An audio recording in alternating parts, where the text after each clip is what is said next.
Lomba Akademik Konstitusional Drafting MPR RI. Untuk siang hari ini telah hadir bersama kita dari tim 7. Ya, sudah siap teman-teman dari tim 7? Baik. Sudah. Ya, boleh silakan dimulai, waktunya 20 menit untuk pemaparan Anda. Silakan. Lex prospicit, non respisit. Hukum melihat ke depan, bukan ke belakang. Assalamualaikum warahmatullahi wabarakatuh. Salam sejahtera bagi kita semua. Shalom, Om Swastiastu, Namo Buddhaya, salam kebajikan. Para dewan juri yang terhormat serta para pemerhati konstitusi, perkenalkan saya Enggal Tria Amukti bersama dengan rekan saya Ada Muksin, Nurul Hidayati, Rizka Meliani, dan juga Muhammad Guntur Saputra yang akan menyampaikan pokok-pokok pemikiran kami mengenai perubahan kelima Undang-Undang Dasar Negara Republik Indonesia tahun 1945. Dewan juri yang terhormat, sebagaimana kita ketahui bahwa konstitusi yang ideal adalah konstitusi yang berdasarkan konstitusionalisme. Sebagaimana yang dinyatakan oleh Carl J. Friedrich dalam bukunya Constitutional Government and Democracy, konstitusionalisme dapat dimaknai sebagai suatu konsep, suatu gagasan yang mengandung makna bahwa kekuasaan pemerintahan yang diselenggarakan oleh dan atas nama rakyat harus dikenakan pembatasan. Namun, fakta saat ini menunjukkan bahwa masih terdapat permasalahan materi muatan dalam Undang-Undang Dasar Negara Republik Indonesia tahun 1945 yang merupakan konstitusi dari negara Indonesia yang tidak sesuai dengan nilai-nilai dari konstitusionalisme itu sendiri. Hal ini dapat dilihat dari semangat presidensialisme yang tidak didukung oleh pengaturan yang konsisten. Hal ini juga tidak didukung oleh struktur kamar parlemen yang jelas.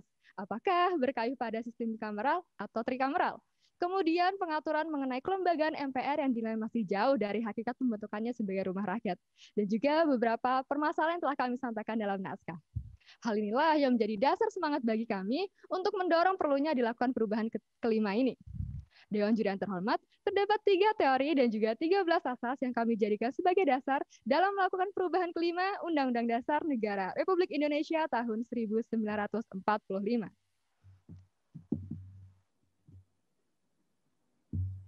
Dewan juri yang terhormat, adapun 5 alasan mengapa kami yakin dan percaya harus segera dilakukannya perubahan kelima terhadap Undang-Undang Dasar Negara Republik Indonesia tahun 1945.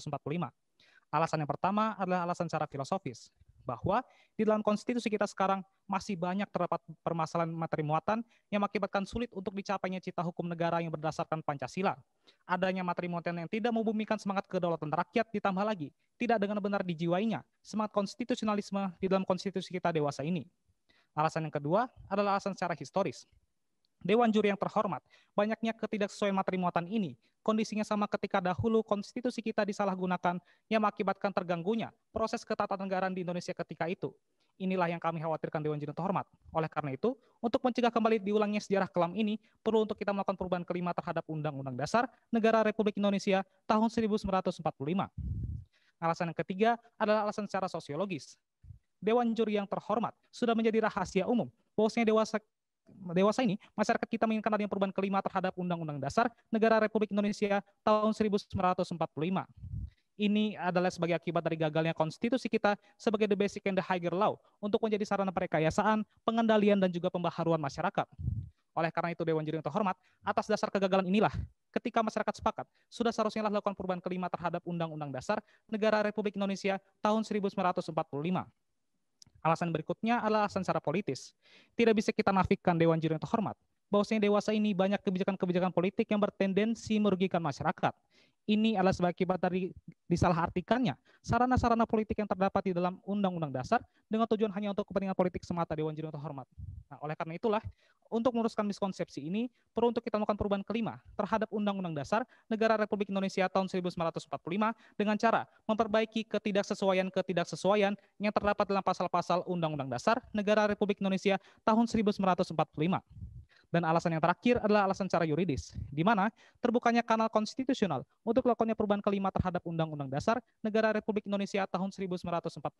Ketentuan ini terdapat pada pasal 37 konstitusi kita yang mengatur lebih lanjut tentang prosedur formal perubahan terhadap Undang-Undang Dasar Negara Republik Indonesia tahun 1945. Oleh karena itulah Dewan juri yang terhormat, berdasarkan 5 alasan ini, mengapa kami yakin dan percaya perubahan kelima terhadap Undang-Undang Dasar Negara Republik Indonesia tahun 1945 adalah sesuatu yang tidak bisa ditawar-tawar lagi. Bapak Ibu Dewan Juri yang terhormat, selanjutnya sasaran, arah pengaturan, dan jangkauan dalam rancangan perubahan kelima Undang-Undang Dasar Negara Republik Indonesia tahun 1945. Sasaran yang ingin dicapai adalah terwujudnya Undang-Undang Dasar yang berlandaskan pada nilai-nilai konstitusionalisme. Sebagaimana dinukilkan Cass R. Sunstein dalam Designing Democracy, dapat dimaknai bahwa salah satu keberhasilan membentuk konstitusi adalah membangun nilai-nilai konstitusionalisme. Adapun arah pengaturan dalam perubahan ini adalah tercapainya tujuan nasional seutuhnya sebagaimana termaktub dalam pembukaan Undang-Undang Dasar Negara Republik Indonesia tahun 1945. Maka untuk mencapai sasaran dan arah pengaturan tersebut, jangkauan perubahan ini meliputi baik itu penghapusan, pengurangan maupun penambahan pengaturan mengenai MPR, kekuasaan pemerintahan, pemerintahan daerah, DPR, DPD, kekuasaan kehakiman, komisi yudisial, komisi negara, hak asasi manusia, perubahan Undang-Undang Dasar dan penyempurnaan terhadap penggunaan bahasa hukum dalam Undang-Undang Dasar Negara Republik Indonesia tahun 1945. Masuk dalam materi muatan perubahan. Yang pertama, perubahan pengaturan mengenai Majelis Permusyawaratan Rakyat. Terdapat dua gagasan utama yang kami tawarkan. Gagasan pertama, mempertegas kedudukan MPR sebagai kamar parlemen tersendiri dalam bingkai sistem pemerintahan presidensial di Indonesia. Tidak dapat kita nafikan bahwa saat ini terdapat ketidakjelasan kedudukan ketatanegaraan Indonesia. Apakah berkayu pada sistem parlemen 2 kamar atau sistem parlemen 3 kamar? Jika kita benturkan persoalan tersebut dengan hakikat MPR sebagai rumah rakyat, sebagaimana cita-cita pembentukannya, maka menjadi penting dan relevan bagi kita untuk mempertegas kedudukan MPR sebagai kamar parlemen tersendiri. Oleh karena itu kami mengusulkan penambahan kata anggota dalam rumusan pasal 2 ayat 1 Undang-Undang Dasar Negara Republik Indonesia tahun 1945. Yang kedua adalah menambah 2 kewenangan MPR yang diarahkan untuk mengembalikan hakikat MPR sebagai rumah rakyat. Dewan Juri yang terhormat, saat ini kewenangan MPR diatur dalam pasal 3 dan pasal 8 Undang-Undang Dasar. Dan kami akan tetap mempertahankan kewenangan tersebut karena masih relevan menjadi bagian dari ius constituendum kewenangan MPR ke depannya. Lalu, 2 tambahan kewenangan apa yang kami maksud? Yang pertama, menambah kewenangan MPR dalam membuat dan menetapkan GBHN bersama-sama dengan Presiden dan pimpinan lembaga negara. Dewan Juri yang terhormat, gagasan ini berangkat dari keinginan kami untuk menjawab kelemahan konsep RPJPN sebagai sistem perencanaan pembangunan nasional Indonesia saat ini. Di antaranya, aktor pembentuk yang tidak representatif, aktor pelaksana yang tidak konektivitas dengan pelaksana kedaulatan rakyat, serta lemahnya mekanisme pengawasan terhadap pelaksanaan RPJPN dan atau RPJMN. Sementara di sisi lain, kita membutuhkan kaidah penuntun atau guiding principle yang dapat memandu para penyelenggara negara dalam merumuskan kebijakan pembangunan. Maka GBHN merupakan paket integral dari konsepsi negara kekeluargaan yang sesuai dengan kehendak Pancasila dan Undang-Undang Dasar serta bersesuaian dengan prinsip demokrasi dan kedaulatan rakyat. Konstruksi mengenai GBHN telah kami uraikan dalam naskah kami. Yang kedua, menambah kewenangan MPR dalam penyelesaian konflik antar lembaga negara dan komisi negara atau antar komisi negara.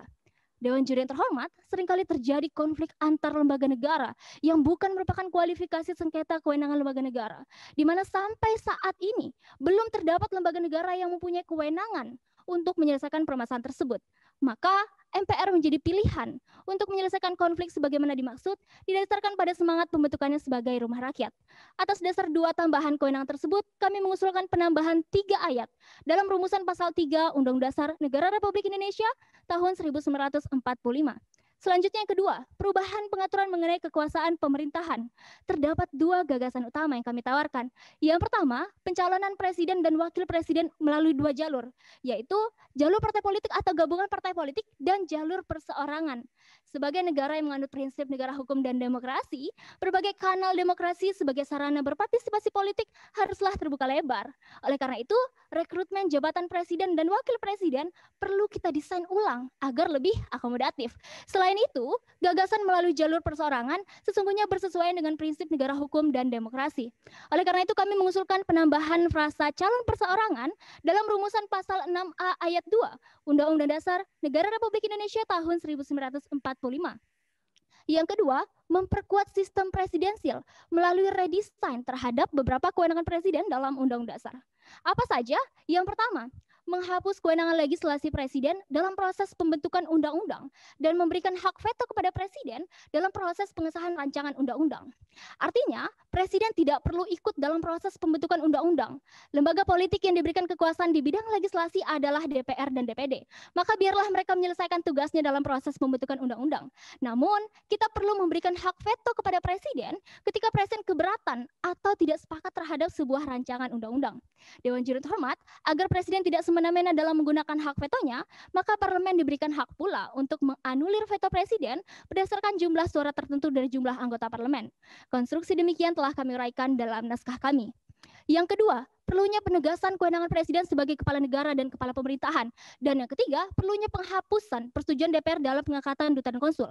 Selanjutnya, berikut konstruksi pasal mengenai penegasan kewenangan presiden sebagai kepala negara dan kepala pemerintahan. Yang ketiga, perubahan pengaturan mengenai pemerintahan daerah. Dewan Juri terhormat, gagasan yang kami usung adalah penyempurnaan pengaturan otonomi daerah dalam Undang-Undang Dasar. Asas otonomi dalam pasal 18 ayat 2 dan otonomi seluas-luasnya dalam pasal 18 ayat 5 Undang-Undang Dasar sesungguhnya tidak tepat kita gunakan. Kenapa? Karena asas ini lebih disusun dengan semangat federalisme.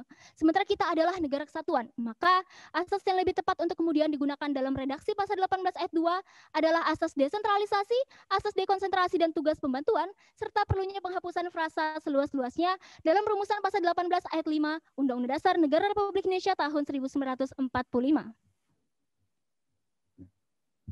Dewan Juri yang terhormat, keempat adalah perubahan pengaturan mengenai Dewan Perwakilan Rakyat.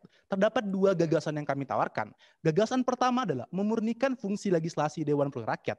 Dewan Juri yang terhormat, seperti yang kita ketahui, DPR merupakan lembaga legislatif namun tidak dapat menjalankan kewenangannya secara murni karena harus melibatkan presiden yang notabene-nya merupakan lembaga eksekutif. Hal ini mengakibatkan terjadinya anomali kekuasaan dalam sistem presidensil di Indonesia. Ius Constituendum mengenai perubahan pengaturan tentang DPR diatur dalam pasal 20 Undang-Undang Dasar Negara Republik Indonesia tahun 1945. Kedua adalah mengatur objektivitas presiden dalam mengeluarkan Perpu dengan melakukan penyempurnaan terhadap bahasa hukum dalam pasal 22 ayat 2 UUD NRI tahun 1945 yang pada mulanya berbunyi peraturan pemerintah itu harus mendapatkan persetujuan DPR dalam persidangan yang berikut menjadi peraturan pemerintah pengganti undang-undang harus mendapatkan persetujuan DPR dalam persidangan yang berikutnya. Dewan Juri yang terhormat, hal ini dilakukan untuk mencegah terjadinya multitafsir di kemudian hari. Selain itu, membuka open legal policy terhadap syarat-syarat hal ihwal kegentingan yang memaksa presiden dalam mengeluarkan Perpu agar diatur dalam suatu undang-undang tertentu dengan melakukan penambahan ayat 4 dalam pasal 22. Ius Constituendum mengenai objektivitas presiden dalam mengeluarkan Perpu diatur dalam pasal 22 UUD NRI tahun 1945. Kelima, perubahan pengaturan mengenai Dewan Perwakilan Daerah. Gagasan yang kami tawarkan adalah mengembalikan hakikat DPD sebagai lembaga representasi masyarakat daerah di tingkat nasional. Dewan Juri yang terhormat, pengaturan tentang DPD dalam konstitusi terbilang sangat sumir. DPD memiliki kewenangan yang sangat lemah. DPD hanya memberikan masukan pertimbangan, usulan, dan saran, sedangkan yang berhak memutuskan adalah Dewan Perwakilan Rakyat. Hal ini mengakibatkan kedudukan DPD di samping DPR tidak dapat dikatakan dalam satu kamar parlemen yang sempurna. Oleh sebab itu, perlu penambahan daripada kewenangan DPD, di mana DPD berhak untuk mengajukan rancangan undang-undang serta ikut membahas rancangan undang-undang yang berhubungan dengan otonomi daerah, hubungan pusat daerah, pembentukan, pemekaran serta penggabungan daerah, pengelolaan sumber daya alam dan sumber daya ekonomi lainnya serta penimbangan keuangan pusat dan daerah. Selain itu, anggota DPD kemudian diberikan kewenangan untuk mengajukan usul dan pendapat, memilih dan dipilih, hak imunitas, membela diri, hak protokoler, hak keuangan dan administrasi. Ius Constituendum mengenai penambahan kewenangan DPD diatur dalam pasal 22D UUD NRI tahun 1945. Keenam adalah perubahan pengaturan mengenai kekuasaan kehakiman. Terdapat 3 gagasan yang kami tawarkan Dewan Juri terhormat. Gagasan pertama adalah penambahan kewenangan Mahkamah Konstitusi untuk mengadili perkara pengaduan konstitusional atau constitutional complaint. Hal ini senada dengan disampaikan oleh Dr. Idewa Gede Palguna bahwasanya perkara yang seringkali masuk ke Mahkamah Konstitusi merupakan perkara-perkara berupa pengaduan konstitusional. Oleh sebab itu, untuk menjamin hak-hak konstitusional warga negara serta untuk melindungi masyarakat dan memberikan kepastian hukum, maka Mahkamah Konstitusi wajib memiliki kewenangan tersebut. Gagasan kedua adalah penambahan kewenangan Mahkamah Konstitusi untuk menguji materi muatan Perpu. Dewan Juri terhormat, Profesor Maria Farida dalam bukunya Ilmu Perundang-undangan Dasar-Dasar dan Pembentukannya mengungkapkan bahwasanya materi muatan undang-undang sama kemudian materi muatan Perpu sama dengan materi muatan undang-undang dan bahkan memiliki hierarkis yang sama. Oleh sebab itu, ketika terjadi bertentangan materi muatan antara Perpu dengan konstitusi, maka Mahkamah Konstitusi seharusnya memiliki kewenangan tersebut. Ius Constituendum mengenai penambahan kewenangan Mahkamah Konstitusi diatur dalam pasal 24C ayat ayat 1 UUD RI tahun 1945. Ketiga adalah penambahan keanggotaan Mahkamah Konstitusi yang awalnya berjumlah 9 menjadi 15. Hal ini sejalan dengan penambahan kewenangan Mahkamah Konstitusi, maka logis kemudian menambahkan keanggotaan Mahkamah Konstitusi, yang dimana angka 15 merupakan angka ganjil dan sesuai dengan ketentuan hakim kemudian harus ganjil, dan ketika dibagi dalam 3 panel memenuhi daripada posisi yang seimbang. Ius Constituendum mengenai penambahan keanggotaan Mahkamah Konstitusi diatur dalam pasal 24C ayat 3 UUD RI tahun 1945. Ketujuh, perubahan pengaturan mengenai Komisi Yudisial. Gagasan yang kami tawarkan adalah memperluas objek pengawasan Komisi Yudisial, tidak hanya melakukan pengawasan terhadap Hakim Agung, akan tapi seluruh hakim yang ada di Indonesia, baik hakim konstitusi, hakim di lingkungan peradilan umum, lingkungan peradilan agama, lingkungan peradilan tata usaha negara, dan hakim-hakim di lingkungan badan peradilan lainnya. Ius Constituendum mengenai kewenangan Komisi perluasan objek Komisi Yudisial diatur dalam pasal 24B UUD RI tahun 1945.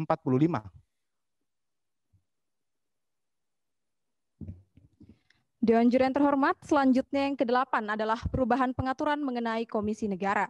Pada bahasan ini terdapat 2 gagasan yang akan kami sampaikan. Gagasan pertama yakni menempatkan kedudukan Komisi Negara dalam konstitusi, baik yang kewenangannya diatur dalam UUD RI tahun 1945 maupun peraturan perundang-undangan lainnya, dengan pertimbangan bahwa untuk memberikan penguatan terhadap independensi dari Komisi Negara. Gagasan kami yang kedua adalah mempertegas ukuran atau batasan konkret terhadap pembentukan suatu lembaga dapat dikatakan sebagai komisi negara, dengan pertimbangan bahwa sampai saat ini masih belum terdapat parameter pembentukan komisi negara. Berkenaan dengan hal inilah Dewan Juri yang terhormat, maka Ius Constituendum mengenai kewenangan komisi negara kami atur dalam bab 9B UUD RI tahun 1945. Dewan Juri yang terhormat, selanjutnya yang ke-9 adalah perubahan pengaturan mengenai hak asasi manusia, di mana pada bahasan ini gagasan yang ingin kami hadirkan adalah mempertegas makna dengan perkembangan zaman dan peradaban dalam pasal 28I ayat 3 UUD RI tahun 1945, dengan pertimbangan untuk memberikan kepastian hukum terhadap pasal akuo. Dewan Juri yang terhormat, selanjutnya yang ke-10 adalah perubahan pengaturan mengenai perubahan Undang-Undang Dasar, di mana pada bahasan ini gagasan yang ingin kami hadirkan adalah keterlibatan Komisi Konstitusi dalam perubahan Undang-Undang Dasar yang akan mengkaji secara komprehensif terhadap Undang-Undang Dasar itu sendiri, sehingga MPR tidak akan menjadi lembaga tunggal dalam mendesain konstitusi yang dikhawatirkan akan bertendensi pada kepentingan politik, dengan pertimbangan bahwa dalam hal perubahan Undang-Undang Dasar sudah seharusnya dibentuk suatu komisi yang bersifat independen dan juga non-partisan. Dewan Juri yang terhormat, oleh Jawahir Tontowi dikatakan bahwa selama ini perubahan dilakukan tanpa adanya grand design yang jelas, yang mengakibatkan materi muatan dalam konstitusi hanyalah bersifat kepentingan politik semata. Hal ini menurut Jimli Asidiki terjadi karena para anggota MPR tidak memiliki waktu yang cukup untuk kemudian terlebih dahulu memperdebatkan secara mendalam. Berkenaan dengan hal inilah Dewan Juri yang terhormat, maka Ius Constituendum mengenai keterlibatan Komisi Konstitusi kami atur dalam pasal 37 UUD RI tahun 1945. Dewan Juri yang terhormat, gagasan terakhir kami terhadap perubahan Undang-Undang Dasar adalah penyempurnaan bahasa hukum dalam UUD RI tahun 1945, dengan pertimbangan bahwa diperlukan perbaikan diksi agar tidak terjadi pemaknaan yang multitafsir. Dewan Juri yang terhormat, materi muatan dalam konstitusi sangatlah penting, namun perlu diingat bahwa materi muatan haruslah dibarengi dengan penggunaan bahasa konstitusi yang baik dan benar, karena betapapun mulianya tujuan daripada materi muatan tersebut, ketika tidak dibarengi dengan penggunaan bahasa yang baik dan benar, maka bukan tidak mungkin akan menimbulkan berbagai tafsir terhadap pasal-pasal yang dimaksudkan dalam Undang-Undang Dasar, sebagaimana telah disampaikan oleh rekan pembicara keempat kami. Maka berkenaan dengan hal inilah Dewan Juri yang terhormat, kami mengusulkan agar dilakukan penyempurnaan terhadap pasal 6 ayat 1, pasal 6A ayat 1, pasal 17 ayat 2 dan 4, pasal 18 ayat 3, pasal 22 ayat 2 dan 3, serta pasal 25. Baik, Dewan Juri yang terhormat, kesimpulan dari apa yang telah kami sampaikan adalah yang pertama, masih terdapat permasalahan materi muatan dalam Undang-Undang Dasar Negara Republik Indonesia tahun 1945. Yang kedua, permasalahan tersebut bermuara pada terhambatnya Indonesia dalam mencapai tujuan nasional. Yang ketiga, perubahan kelima Undang-Undang Dasar Negara Republik Indonesia tahun 1945 memiliki urgensi secara filosofis, historis, sosiologis, yuridis, dan juga politis. Kemudian, sasaran yang dicapai dalam perubahan kelima ini adalah untuk mewujudkan konstitusi yang berdasarkan konstitusionalisme dan diarahkan untuk mencapai tujuan nasional seutuhnya sebagaimana termaktub dalam pembukaan Undang-Undang Dasar Negara Republik Indonesia tahun 1945. Dewan juri yang terhormat, sejatinya Undang-Undang Dasar bukanlah suatu produk yang tidak dapat dilakukan perubahan atasnya. Sebab ketidaksempurnaan yang terdapat dalam Undang-Undang Dasar merupakan produk hasil buatan manusia merupakan hal yang pasti. Errore humanum est, trupe in errore perseverare. Membuat kekeliruan adalah manusiawi, tapi tidak baik untuk tetap mempertahankan kekeliruan. Baik, sekian. Terima kasih dan Assalamualaikum warahmatullahi wabarakatuh. Terima kasih teman-teman dari tim 7. Selanjutnya dipersilakan Dewan Juri untuk menyampaikan tanggapannya. Yang pertama, Profesor Hendrawan Supratikno, silakan. Ya, selamat sore, selamat siang masih ya, tim 7. Ya, saya ingin ngecek lagi, ingin klarifikasi. Tadi pasal 2 ayat 1, ya, itu apa bedanya dengan pasal 2 ayat 1 yang existing? Baik Dewan Juri yang terhormat, sebagai penegasan kami terhadap keinginan kami untuk mempertegas kedudukan MPR sebagai kamar parlemen tersendiri, maka kami mengusulkan penambahan kata anggota. Jadi sebelumnya pasal 2 ayat 1 berbunyi Majelis Permusyawaratan Rakyat terdiri atas anggota DPR dan anggota DPD. Namun yang kami usulkan di sini adalah untuk mempertegas bahwa MPR sebagai kamar parlemen tersendiri, maka diperlukan tambahan kata anggota menjadi anggota Majelis Permusyawaratan Rakyat terdiri atas anggota DPR dan anggota DPD. Dewan Juri terhormat. Yang existing? Mohon maaf Dewan Juri terhormat, maksudnya ius constitutumnya ya? Iya, betul. Ya. Adapun ius constitutumnya Dewan Juri terhormat bisa kita lihat pada ketentuan pasal 2 ayat 1, Majelis Permusyawaratan Rakyat terdiri atas anggota Dewan Perwakilan Rakyat dan anggota Dewan Perwakilan Daerah yang dipilih melalui pemilihan umum dan diatur lebih lanjut dengan undang-undang, di mana ius constitutum tidak ada kata anggota di awalnya Dewan Juri terhormat. Nah, kemudian kenapa kami menambahkan kata anggota? Itu tujuannya untuk mempertegas bahwasannya Majelis Permusyawaratan Rakyat ini adalah kamar tersendiri dalam sistem parlemen yang ada di Indonesia. Jadi dalam perumusan yang diusulkan, ya pasal 2 ayat 1, Anda hanya menambah 2 kata. Yang pertama, kata anggota di depan Majelis Permusyawaratan Rakyat, ya. Kemudian dengan undang-undang diganti dalam undang-undang, begitu ya? Iya, benar Dewan Juri yang terhormat. Anda mengatakan ini sebagai penguatan MPR.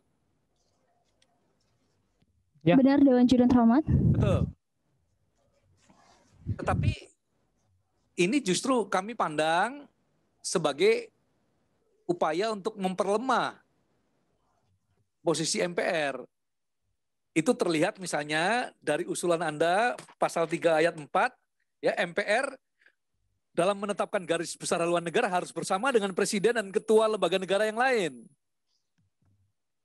Coba saya ingin, maksud Anda memang begitu, ingin mendegradasi MPR? Ya, baik, terima kasih atas pertanyaannya Dewan Juri yang terhormat. Ya.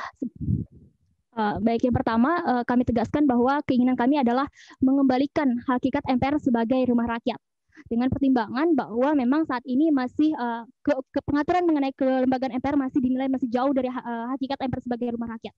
Kemudian berkaitan dengan pasal 3 mengenai kewenangan MPR dalam membuat GBHN, sungguhnya gagasan kami, mengapa kemudian dalam membuat GBHN perlu kerjasama, dibahas bersama-sama dengan presiden dan pimpinan lembaga negara, ini merupakan konsekuensi dari, pertama, kita merupakan cita negara integralistik.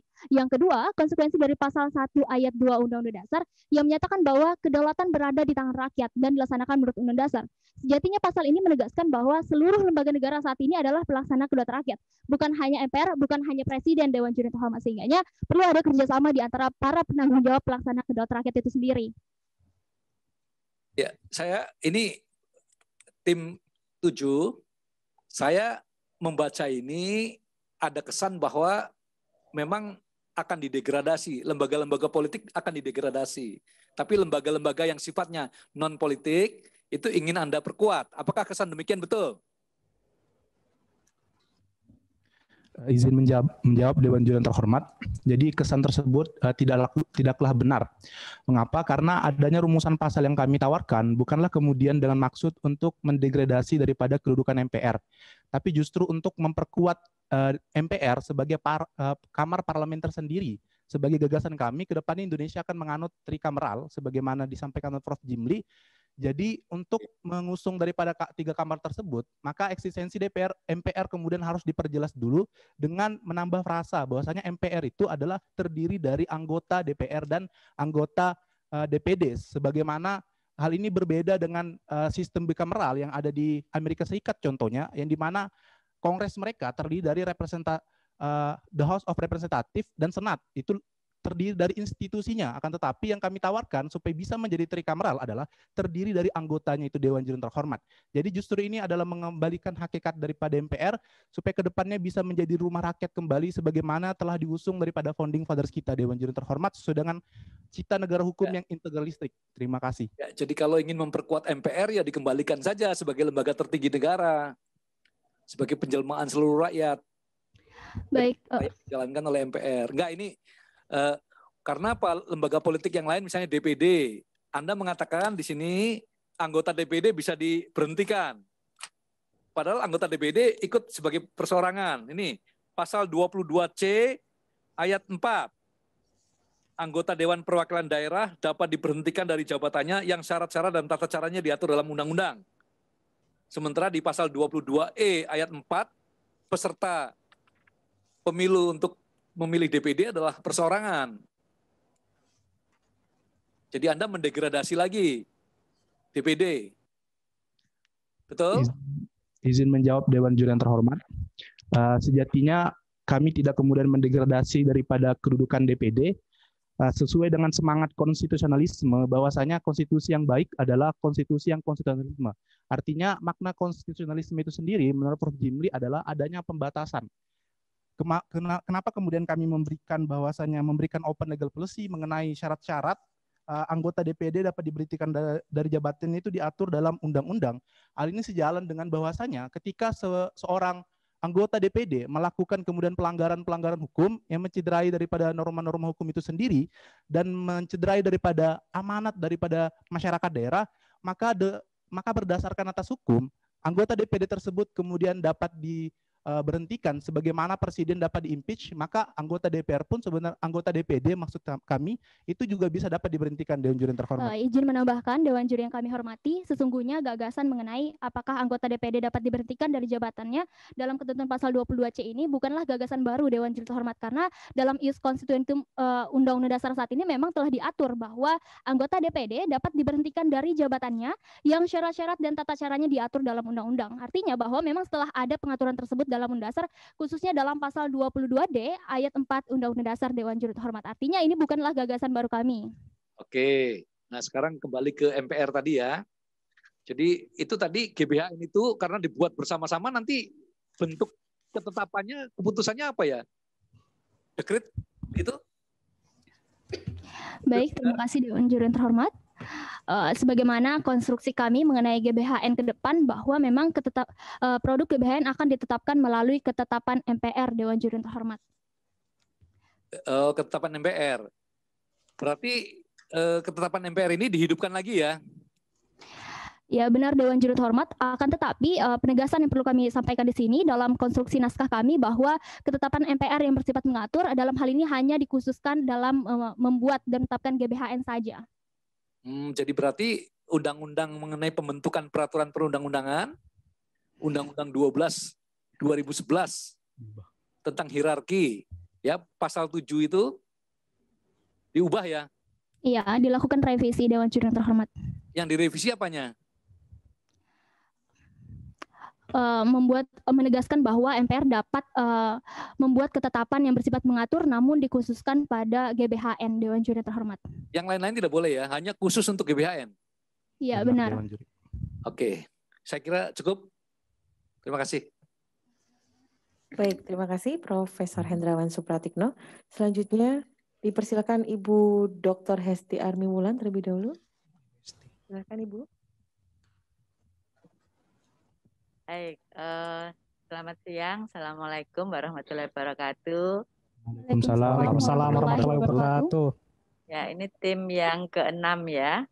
Ke-7, Bu. Ke-7. Baik, masih semangat ya? Masih semangat. Ya, baik. Ada beberapa hal yang ingin saya dapatkan penjelasan dari Anda semuanya terkait dengan usulan yang disampaikan. Tadi Anda menyampaikan inti dari usulan perubahan itu adalah untuk meluruskan konstitusionalisme yang ada di dalam Undang-Undang Dasar. Nah, sekarang saya ingin mendapatkan tanggapan dari kalian terhadap usulan konkret ya yang Anda sampaikan. Yang pertama terkait dengan keberadaan MPR. Ya, di dalam pasal 3 Anda mengusulkan MPR berwenang membuat dan menetapkan GBHN bersama dengan Presiden dan Ketua Lembaga Negara yang kewenangannya diberikan oleh Undang-Undang Dasar. Bisakah Anda menjelaskan ini maksudnya apa ya? MPR tapi kemudian diberi kewenangan membuat GBHN tapi bersama-sama. Nah ini bagaimana, konkretnya bagaimana ini? Silahkan dijelaskan. Baik, terima kasih Dewan Juri yang terhormat. Kami merasa sangat bangga dan terhormat bisa kemudian menerima pertanyaan dari Dewan Juri. Nah, kemudian mengapa kami menggunakan konsep MPR sebagai inisiator untuk merumuskan GBHN dan bersama-sama membahasnya dengan lembaga-lembaga negara yang kewenangannya diberikan oleh Undang-Undang Dasar. Ini adalah sebagai cita hukum negara integralistik Dewan Juri yang terhormat yang diusung oleh Founding Fathers, bahwa Muhammad Yamin ketika itu menginginkan agar negara kita ini hendaknya dibangun atas dasar permusyawaratan, di mana seluruh rakyat itu hendaknya bermusyawarah untuk merumuskan apa yang menjadi cita hukum negaranya. Nah, atas dasar inilah mengapa secara filosofis historis kami menginginkan agar dikembalikannya Majelis Permusyawaratan Rakyat sebagai rumah rakyat. Nah, oleh karena itulah di dalam merumuskan GBHN hendaknya MPR ini bersama-sama oleh lembaga-lembaga negara yang kewenangannya diberikan oleh Undang-Undang Dasar untuk kemudian membahas GBHN. Itu dengan tujuan bahwasanya mewujudkan cita negara hukum integralistik yang berdasarkan kekeluargaan yang dasar-dasarnya adalah nilai-nilai permusyawaratan sesuai dengan sila keempat Pancasila. Selain itu, Dewan Juri yang terhormat, sesungguhnya gagasan kami mengapa kemudian dalam membentuk GBHN perlu kerjasama antara MPR, Presiden dan pimpinan lembaga negara, sesungguhnya ini berangkat dari keinginan kami untuk menjawab kelemahan dalam konsep RPJPN saat ini. Salah satunya adalah aktor pembentuk yang tidak representatif. Sebagaimana kita ketahui bahwa RPJPN disusun oleh Presiden yang kemudian dilakukan pembahasan dengan DPR dan mendapatkan persetujuan. Namun Dewan Juri terhormat menimbulkan pertanyaan, apakah benar-benar kedaulatan rakyat dan kehendak rakyat dapat terejawantahkan ketika kemudian yang menyusun RPJPN saat itu hanya Presiden saja. Kemudian meskipun selanjutnya dilakukan pembahasan dan persetujuan bersama dengan DPR, bukankah keduanya adalah lembaga politik yang bisa saja dalam proses pembahasannya terdapat transaksi-transaksi politik yang justru akan mencederai daripada hati rakyat. Sehingganya jika kita konsisten bahwa perencanaan pembangunan nasional saat ini adalah didasarkan atau berlandaskan pada kehendak dan kedaulatan rakyat, maka menjadi penting ini Dewan Juri terhormat bahwa konsistensi kita terhadap ketentuan pasal 1 ayat 2 Undang-Undang Dasar yang menyatakan bahwa seluruh lembaga negara saat ini adalah pelaksana kedaulatan rakyat. Sehingganya dalam menyusun GBHN sendiri bukan hanya menjadi tugas MPR, sehingga perlu ada kerjasama dari seluruh lembaga negara pemegang atau pelaksana tanggung jawab sebagai kedaulatan rakyat itu sendiri, Dewan Juri yang terhormat. Ya, kalau itu yang Anda maksudkan, tadi saya hanya ingin Anda konsisten dengan keinginan Anda bahwa untuk mewujudkan konstitusionalisme. Kalau MPR itu kemudian diberikan kewenangan sebagaimana yang Anda maksudkan, sementara Anda tidak bicara tentang bagaimana kedudukan dari masing-masing lembaga negara. Apakah kalau MPR itu sebagai rumah rakyat, apakah tepat kalau kedudukan MPR itu kemudian sama dengan kedudukan lembaga-lembaga negara yang lain? Kalau gitu konsekuensinya apa? Dengan membuat GBHN, kemudian menetapkan Undang-Undang Dasar sementara kedudukannya itu adalah sama dengan lembaga negara yang lainnya. Bagaimana posisi ini? Baik Dewan Juri terhormat, bahwa meskipun setelah perubahan Undang-Undang Dasar, MPR tidak lagi diposisikan sebagai lembaga tertinggi negara, namun dari sudut pandang hukum administrasi negara, ketika kemudian MPR memiliki kewenangan yang besar dalam hal ini adalah membuat dan menetapkan Undang-Undang Dasar, maka sejatinya meskipun saat ini MPR tidak didudukan sebagai lembaga tertinggi negara, namun dalam hal kewenangan MPR tetap dinyatakan sebagai lembaga negara yang mempunyai kewenangan tertinggi karena membuat dan menetapkan Undang-Undang Dasar, di mana lembaga-lembaga negara lainnya melaksanakan tugasnya atau mendapat kewenangan dari Undang-Undang Dasar Dewan Juri terhormat. Kemudian berkaitan dengan nilai konstitusionalisme itu sendiri yang sejatinya menekankan adanya pembatasan-pembatasan. Oleh karena itulah Dewan Juri Terhormat, hal ini sejalan dengan gagasan kami bahwa dalam membuat GBHN tidak hanya dilakukan oleh MPR, namun ada kerjasama dengan Presiden dan pimpinan lembaga negara agar ada pembatasan-pembatasan Dewan Juri Terhormat. Nah, kemudian berkaitan dengan is constituendum juga, konstitutum sekarang Dewan Juri Terhormat, yaitu tidak adanya batasan-batasan konkret Presiden bisa menetapkan RPJPN atau RPJMN, di mana tidak adanya mekanisme kontrol yang jelas Dewan Juri Terhormat di adanya is constitutum sekarang. Oleh karena itu, nilai-nilai konstitusionalisme yang ingin kami gagas sekarang adalah bagaimana agar setiap lembaga negara yang ada di negara kita saat ini senantiasa mengedepankan nilai-nilai konstitusionalisme yang dengan caranya adalah terdapat dalam gagasan-gagasan kami. Izin menambahkan Dewan Juri, hal ini pun sejalan dengan semangat yang kami bangun bahwasanya sesuai dengan kesepakatan dasar dalam panitia ad hoc MPR ketika merumuskan konstitusi itu adalah kesepakatan dasarnya adalah memperkuat sistem presidensil. Mengapa kemudian kami tidak menjadikan MPR sebagai lembaga tertinggi negara agar sekiranya tidak mencederai daripada kesepakatan dasar yang merupakan resultante politik yang dibangun oleh MPR ketika melakukan amandemen Dewan Terhormat, sehingganya kami tetap tetap menjaga nilai-nilai sistem presidensial di Indonesia dengan tidak menjadikan MPR seperti dulu yang menjadikan presiden sebagai mandatarisnya. Mungkin Selain itu, Dewan Juri Terhormat sesungguhnya gagasan ini juga bersesuaian dengan salah satu kelemahan dari RPJPN, yaitu aktor pelaksana yang tidak konektivitas dengan pelaksana kedaulatan rakyat. Sehingganya ketika kemudian GBHN ini disusun oleh MPR, Presiden, dan pimpinan lembaga negara, maka masing-masing dari lembaga negara dan MPR dan Presiden itu mempunyai tanggung jawab untuk melaksanakan GBHN itu sendiri. Sehingga bukan hanya Presiden saja yang merupakan salah satu aktor dalam pelaksana kedaulatan rakyat yang menjalankan RPJPN, namun dalam hal GBHN, maka perlunya kerjasama dan pertanggungjawaban seluruh lembaga pelaksana kedaulatan rakyat. Oke, cukup? Baik, berikutnya ya, kita beralih ke pertanyaan yang lain. Kita melihat sekarang pasal bab 3, kekuasaan pemerintahan negara. Anda mengusulkan perubahan yang sangat prinsipil ada di dalam pasal 4 ayat 1. Silakan dijelaskan. Baik, Dewan Juri yang terhormat, sesungguhnya ketentuan dalam pasal 4 ayat 1 yang kami gagas di sini hanya bentuk penegasan Presiden sebagai kepala negara dan kepala pemerintahan. Hal ini penting Dewan Juri Terhormat bahwa sesuai dengan kesepakatan dasar, salah satunya adalah mempertegas sistem presidensial di Indonesia, di mana kita perlu menegaskan mana yang menjadi kewenangan Presiden sebagai kepala negara dan mana yang menjadi kewenangan Presiden sebagai kepala pemerintahan. Untuk itu Dewan Juri Terhormat kami melakukan penegasan terhadap ketentuan tersebut. Karena Dewan Juri Terhormat berdasarkan is konstitutum yang ada sekarang tidak jelasnya kedudukan Presiden sebagai kepala negara dan juga sebagai kepala pemerintahan. Bisa kita lihat contohnya adalah kedudukan Presiden sebagai kepala negara, di mana karena tidak dipertegas akhirnya terjadi intervensi oleh lembaga negara lain, yaitu salah satunya adalah intervensi dilakukan oleh Dewan Perwakilan Rakyat, di mana seharusnya Presiden memiliki kewenangan mutlak sebagai kepala negara, dalam hari ini memiliki kewenangan secara prerogatif sebagai kepala negara, tetapi diintervensi oleh lembaga negara lain. Nah, oleh karena itulah mengapa kami di sini mengusung untuk dipertegasnya kedudukan Presiden sebagai kepala negara dan juga kepala pemerintahan agar jelas bahwasanya di mana kewenangan daripada Presiden sebagai kepala negara dan juga di mana kewenangan Presiden sebagai kepala pemerintahan. Selain itu, Dewan Juri Terhormat, gagasan ini juga dimaksudkan untuk memudahkan masyarakat awam dalam membaca konstitusi terkait dengan kedudukan Presiden sebagai kepala negara dan kepala pemerintahan. Kemudian gagasan kami berkaitan dengan kewenangan Presiden sebagai kepala negara dan kepala pemerintahan tidak hanya dipertegas dalam pasal 4 ayat 1, namun juga Presiden sebagai kepala negara akan dipertegas dalam pasal 10, pasal 11 ayat 2, pasal 11 ayat 1, pasal 12, pasal 14 ayat 1, pasal 14 ayat 2, dan pasal 15. Selain itu, kewenangan Presiden sebagai kepala pemerintahan akan kemudian kita pertegas dalam pasal 5 ayat 1, pasal 5 ayat 2, pasal 20 ayat 4, dan pasal 22 ayat 1 Undang-Undang Dasar. Ya, apakah enggak yang sudah existing itu enggak sudah justru lebih mempertegas tentang prinsip presidensial ya? Sekarang kalau kemudian Anda pisahkan sebagai kepala negara dan sebagai kepala pemerintahan, apakah itu justru tidak ambigu? Baik, Dewan Juri yang terhormat, sesungguhnya memang dalam sistem presidensial tidak terdapat pemisahan kedudukan presiden sebagai kepala negara dan kepala pemerintahan.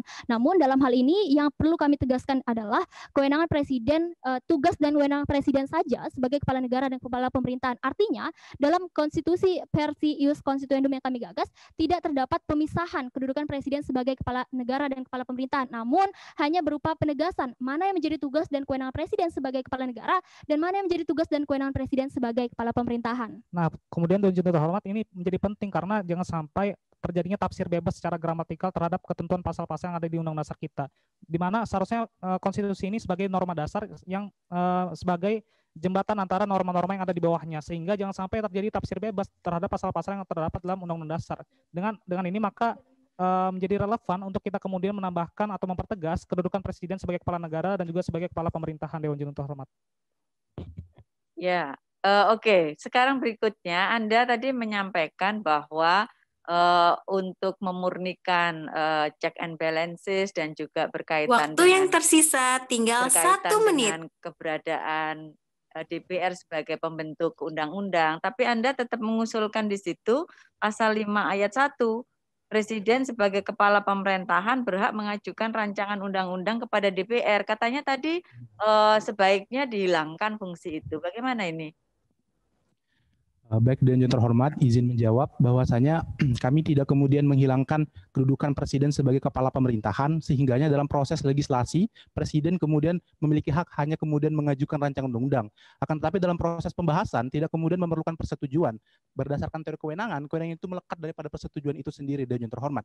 Sehingganya untuk menghormati presiden sebagai kepala pemerintahan dan untuk sesuai dengan asas-asas daripada presidensil itu sendiri, maka ketika presiden memiliki kewenangan untuk mengajukan rancangan undang, bukan berarti mencederai daripada fungsi legislasi DPR. Karena dalam proses pembahasan Dewan Juri terhormat, presiden tidak kemudian ikut andil, karena yang terlibat hanya kemudian DPR itu sendiri. Selain itu, Dewan Juri terhormat sesuai dengan prinsip pemisahan kekuasaan, serta prinsip saling mengawasi dan saling mengimbangi. Terima kasih, waktunya habis ya. Terima kasih Ibu Dr. Hesti Armiwulan. Selanjutnya dipersilakan Ibu Dr. Andi Yuliani Paris.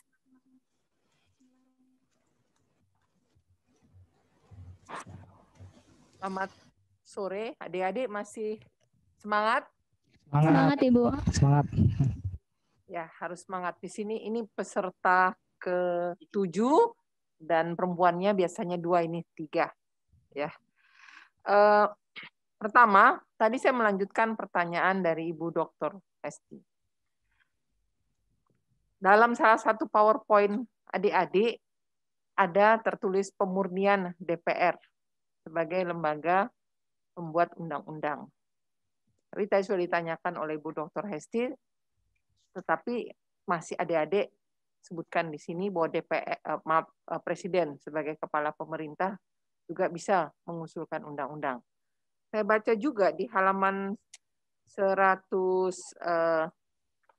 tentang DPD di sini disampaikan oleh adik-adik, DPD juga ingin dikuatkan sebagai lembaga yang bisa membuat undang-undang. Pertanyaan pertama saya, benarkah adik-adik ini ingin mengusulkan pemurnian DPR atau masih bingung bahwa ketiga-tiganya juga bisa mengusulkan atau membuat undang-undang? Coba jelaskan dulu.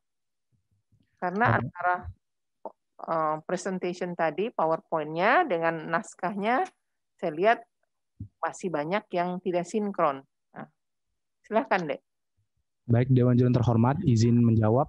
Jadi kami tegaskan bahwasanya kami benar kemudian untuk memurnikan fungsi legislasi DPR.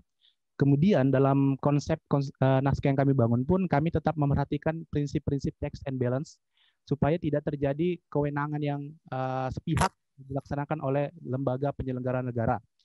Ketika ditanyakan apakah kemudian keterlibatan presiden dalam proses legislasi nasional, terutama dalam presiden dan DPD untuk mengajukan rancangan undang-undang kepada DPR merupakan bentuk pencederaan daripada pemurnian fungsi legislasi DPR, maka kami sangat tegas menyatakan bahwasanya hal tersebut bukan bentuk pencederaan terhadap fungsi legislasi DPR, justru bentuk daripada mekanisme checks and balance system yang dimana digagas oleh founding fathers kita. Kemudian yang kedua, keterlibatan presiden pun tidak sampai dalam proses pembahasan Dewan Juri terhormat. Akan tetapi dalam proses pengajuan yang di mana Presiden mengajukan rancangan undang, kemudian dalam proses pengesahan, yang di mana Presiden kemudian dapat memveto daripada apa yang telah disampaikan oleh Presiden, dan sejatinya DPR dengan jumlah tertentu dapat kemudian memveto balik. Artinya tetap power daripada legislasi itu ada di DPR dan tetap murni, akan tetapi tetap ada prinsip checks and balance system di dalamnya, Dewan Juri yang terhormat. Selanjutnya Dewan Juri terhormat, mengapa kemudian tiga lembaga ini diberikan kewenangan atau hak untuk mengusulkan rancangan undang-undang?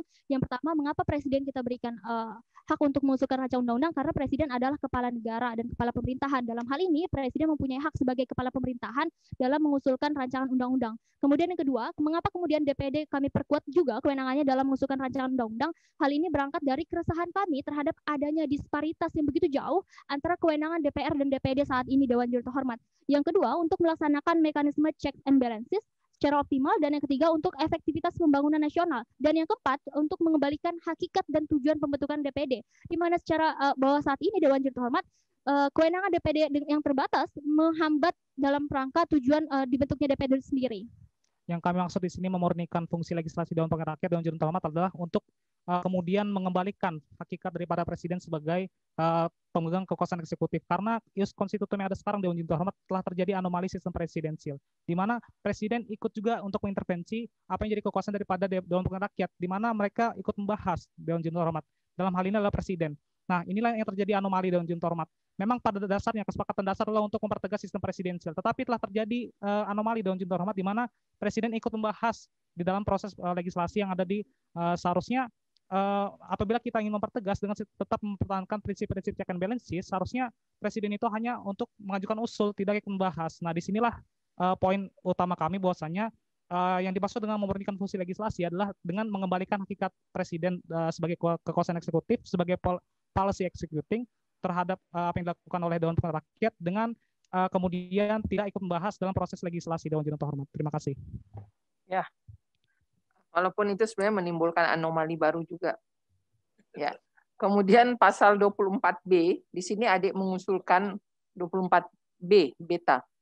Di sini Komisi Yudisial mempunyai wewenang lain dalam rangka menjaga dan menegakkan kehormatan, keluhuran martabat serta perilaku hakim agung. Di sini adik menambahkan hakim konstitusi dan semua hakim di lingkungan peradilan umum, peradilan agama, peradilan tata usaha negara, dan badan-badan peradilan lainnya. Artinya, apakah ini sesuai dengan prinsip-prinsip ya distribution of function, atau semuanya kita post kepada Komisi Yudisial untuk menjaga martabat dan perilaku hakim? Itu pertanyaan pertama. Kedua, di sini di 24C diusulkan juga bahwa Mahkamah Konstitusi selain tugasnya yang sudah ada dalam pasal 24C, ditambahkan di sini memutus pengaduan pelanggaran hak-hak konstitusional warga negara dan menguji peraturan pemerintah pengganti undang-undang. Jadi menguji peraturan pemerintah. Jadi perlu adik-adik ketahui, peraturan pemerintah itu kan tidak permanen. Ketika sudah disampaikan ke DPR, maka menjadi undang-undang. Atau sebelum disampaikan ke DPR, Mahkamah Konstitusi mengujinya terlebih dahulu. Kalau kalimatnya seperti ini, apa itu yang adik-adik maksudkan? Ya. Kemudian ada yang kedua lah, Mahkamah Konstitusi wajib memberikan putusan atas pendapat DPR dan atau, berarti kalau dan atau bisa dua-duanya, bisa salah satunya mengenai dugaan pelanggaran oleh Presiden dan atau Wakil Presiden menurut Undang-Undang Dasar. Artinya kalau atau, jadi yang bisa memberikan putusan, jadi Mahkamah Konstitusi wajib memberikan putusan yang bisa memberikan pendapat bukan hanya DPR, tapi bisa saja satu, yaitu DPD. Apa itu yang adik-adik maksudkan? DPD sendiri yang bisa menyampaikan ya kepada MK tentang dugaan pelanggaran oleh Presiden. Ya, nih pertanyaan keempat.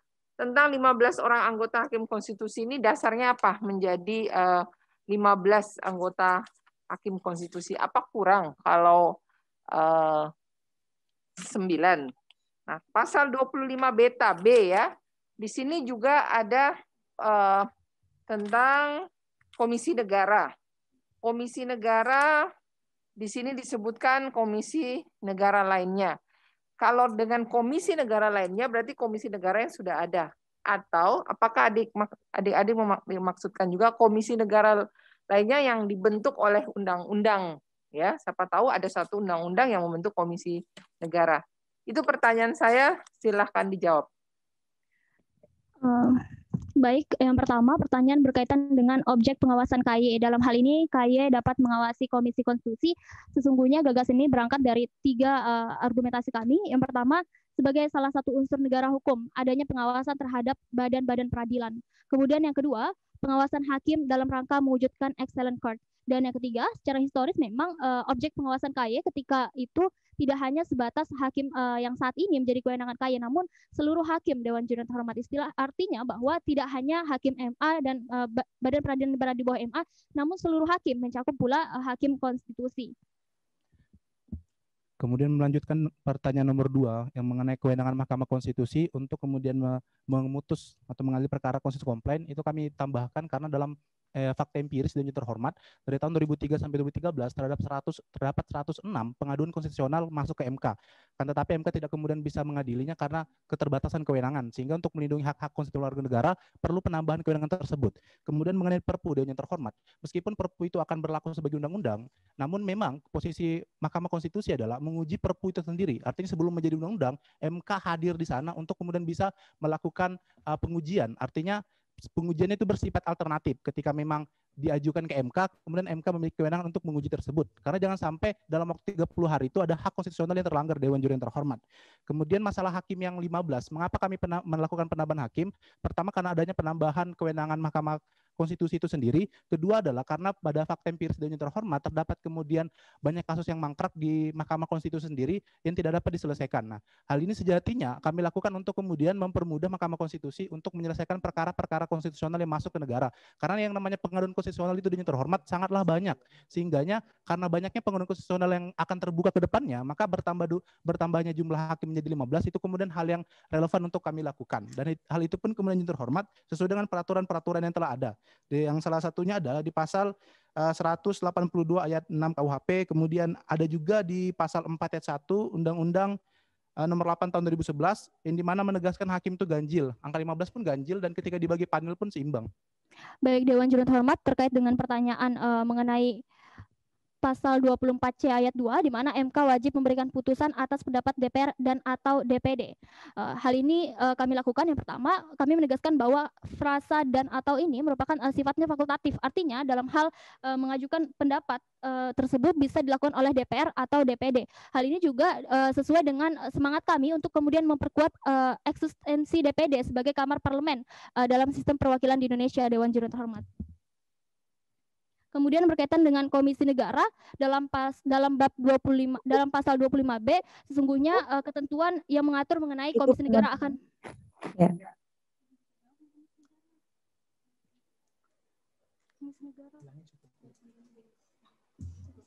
Di sini ada usulan pasal 37.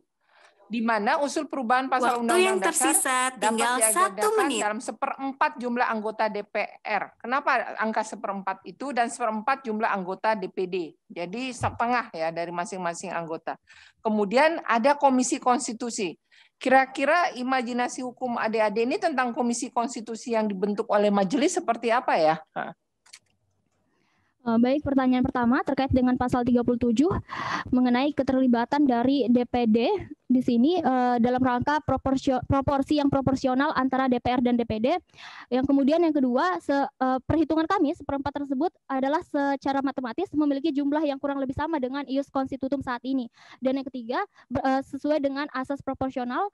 Kemudian hal ini juga dilakukan dalam rangka sakralisasi konstitusi. Artinya ketika kemudian ada kesepakatan atau antara DPR dan DPD berkaitan dengan perubahan undang dasar, maka dapat dilakukan dengan jumlah 1/4 itu sendiri. Kemudian waktunya habis, Dewan Juri.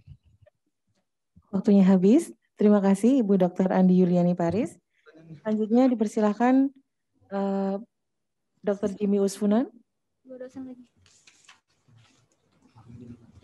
Ya, terima kasih atas waktunya. Tim 7.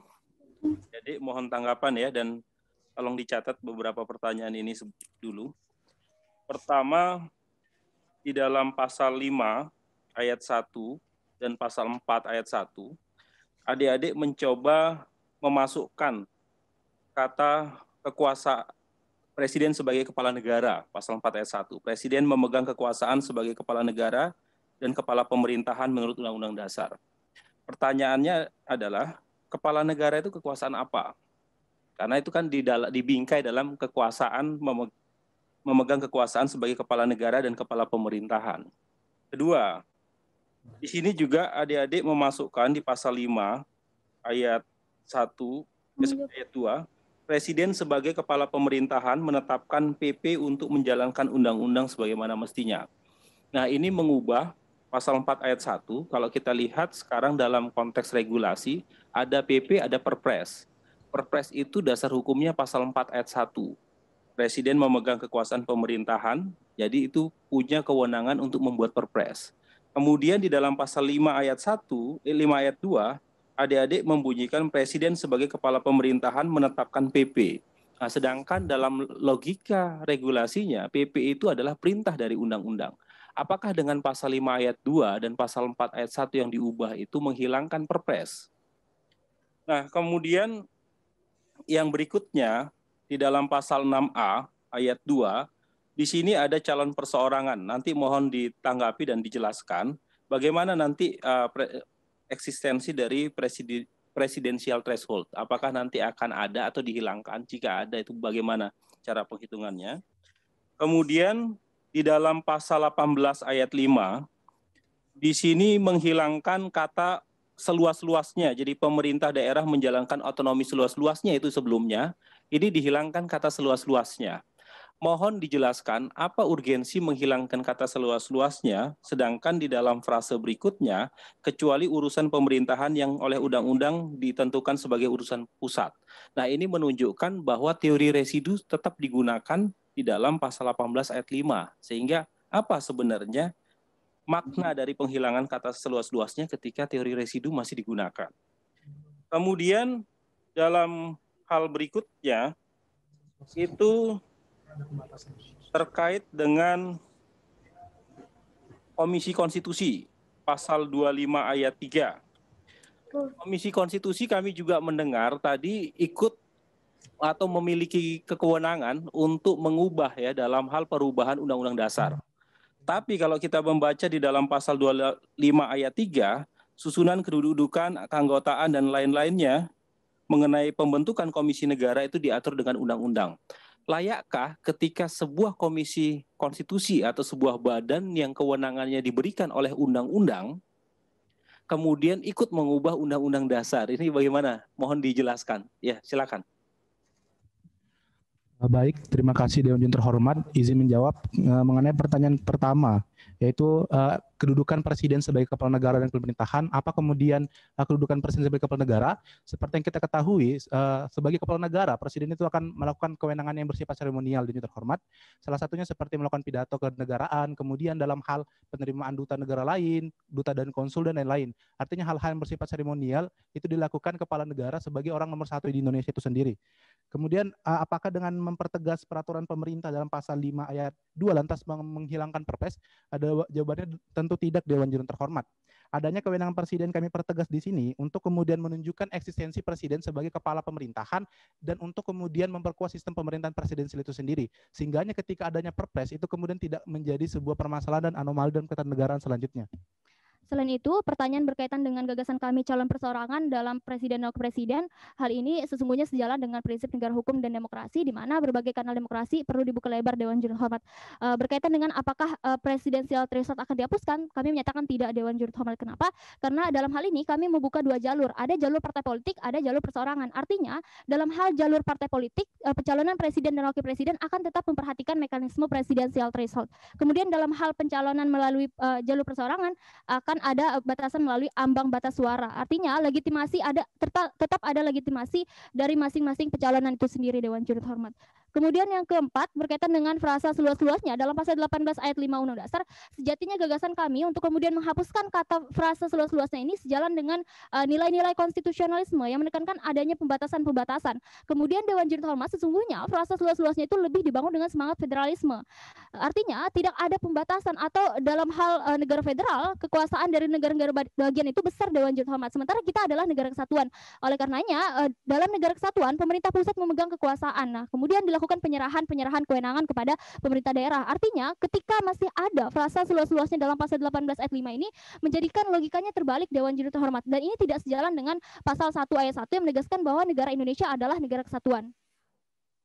Nah, kemudian Dewan Juri Terhormat terkait dengan partisipasi daripada Komisi Konstitusi. Dewan Juri Terhormat bahwasanya ada perbedaan antara filosofi antara Majelis Permusyawaratan Rakyat dan juga undang-undang itu sendiri, di mana filosofi daripada Majelis Permusyawaratan Rakyat adalah filosofi berdasarkan kepolitikan. Kemudian Undang-Undang Dasar adalah filosofinya berdasarkan pembatasan kekuasaan. Nah, ini ada perbedaan Dewan Juri Terhormat antara filosofi daripada Majelis Permusyawaratan Rakyat yang ingin mendapatkan kekuasaan sebesar-besarnya dan perbedaan filosofi antara undang-undang yang menginginkan adanya pembatasan kekuasaan. Nah, oleh karena itulah agar tidak terjadinya bentrok filosofi ini Dewan Juri Terhormat, maka menjadi penting adanya independensi terhadap suatu lembaga yang kemudian akan mengkaji secara komprehensif terkait dengan perubahan terhadap Undang-Undang Dasar.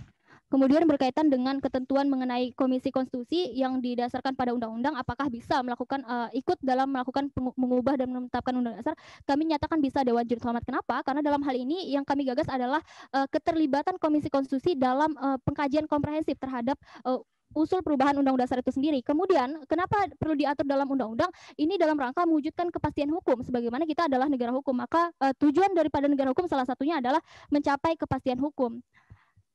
Nah, kemudian Dewan Juri Terhormat, karena adanya open legal policy berdasarkan ketentuan itu, di mana ketentuan lebih lanjut tentang Komisi Konstitusi diatur dengan undang-undang, maka telah terjadi open legal policy untuk membuka partisipasi seluas-luasnya kepada masyarakat yang ingin kemudian menjadi bagian daripada Komisi Konstitusi, agar Dewan Juri Terhormat di dalam kita merumuskan rancangan undang-undang dasar yang terbaru itu tidak kemudian ada tendensi-tendensi politik, agar terjadinya pengkajian secara komprehensif oleh partisipasi daripada masyarakat. Selain daripada itu, Dewan Juri yang terhormat, mengapa kemudian Komisi Konstitusi perlu untuk diatur dalam undang-undang? Karena undang-undang ini nantinya akan mengatur mengenai kedudukan, susunan keanggotaan maupun rekrutmen, di mana kedudukan daripada Komisi Konstitusi ini nantinya akan bersifat ad hoc. Kemudian susunan keanggotaannya akan terdiri dari masyarakat dan juga profesional, dan untuk proses rekrutmennya sendiri akan dilaksanakan secara terbuka dan transparan. Dan terakhir, Dewan Juri yang terhormat, bahwa adanya undang-undang ini merupakan open legal policy. Namun di sini perlu kami tegaskan bahwa secara de jure memang yang membentuk undang-undang DPR dan Presiden. Namun yang dalam hal membentuk Komisi Konstitusi sendiri adalah menjadi tugas dari MPR secara de facto-nya Dewan Juri Terhormat. Saya lanjutkan lagi pertanyaan. Kalau misalnya Komisi Konstitusi diberikan kewenangan ya untuk ikut mengubah ya atau berpartisipasi dalam perubahan Undang-Undang Dasar 1945, sedangkan dalam Undang-Undang Dasar 1945 itu ada lembaga-lembaga negara yang kewenangannya diberikan oleh Undang-Undang Dasar. Berarti logikanya Komisi Konstitusi yang dibentuk berdasarkan undang-undang bisa menghilangkan atau bisa menambah lembaga negara yang kewenangannya diberikan oleh Undang-Undang Dasar. Silakan. Baik, Dewan yang terhormat, pertama eksistensi daripada Komisi Konstitusi itu kami pertegas, eksistensi kelembagaannya ada di dalam bab 9B mengenai Komisi Negara. Kemudian yang diatur dalam undang-undang itu hanya kemudian susunan kedudukan dan keanggotaannya. Sebagaimana lembaga-lembaga negara lainnya seperti DPR, MPR, dan DPD pun ada Undang-Undang MD3 yang dimana berhak menjadi aktor utama dalam perubahan Undang-Undang Dasar. Artinya Dewan terhormat bukan kemudian pelangkahan kewenangan ketika sebuah lembaga negara yang kewenangannya diatur dalam undang-undang kemudian bisa mengubah lembaga negara yang ada dalam Undang-Undang Dasar.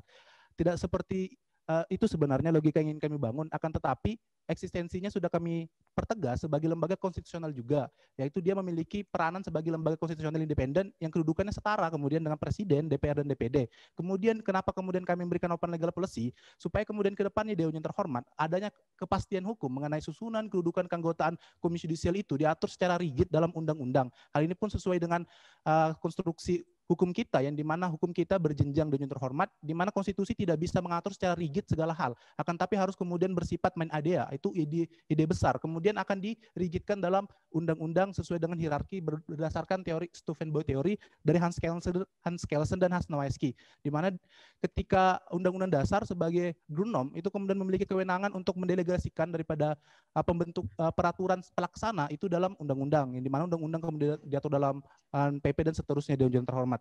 Berkenaan dengan keterlibatan Komisi Konstitusi dalam hal pengkajian komprehensif, bahwa secara etimologis, pengkajian secara komprehensif dapat diartikan sebagai mempelajari, menyelidiki, menguji, menelaah, memikirkan secara luas dan lengkap tentang perubahan Undang Dasar Negara Republik Indonesia tahun 1945, di mana dalam menjalankan tugasnya, Komisi Konstitusi dapat berwenang pertama, memperoleh seluruh bahan dan risalah mengenai perubahan Undang Dasar Negara Republik Indonesia tahun 1945. Yang kedua, memperoleh penjelasan mengenai latar belakang dan proses perubahan Undang-Undang Dasar dan anggota pekerja MPR RI. Dan yang ketiga, melakukan penelitian dan analisis hasil perubahan Undang-Undang Dasar Negara Republik Indonesia tahun 1945. Di samping itu, dalam menjalankan tugasnya, Komisi Konstitusi berpedoman pada pembukaan Undang-Undang Dasar dan melakukan pengkajian secara transparan dengan melibatkan masyarakat luas. Dewan Juri terhormat. Nah, sekalipun Komisi Konstitusi kemudian terlibat untuk mengkaji secara komprehensif, tetap kewenangan untuk kemudian merubah Undang-Undang Dasar ada di tangan Majelis Perumusan Rakyat Dewan Juri terhormat. Sesuai dengan ketentuan yang tersisa tinggal 1 berdasarkan 37 mengenai perubahan Undang-Undang Dasar. Terima kasih. Iya. Oke, saya lanjut ya diskusikan mengenai Komisi Konstitusi ini menarik.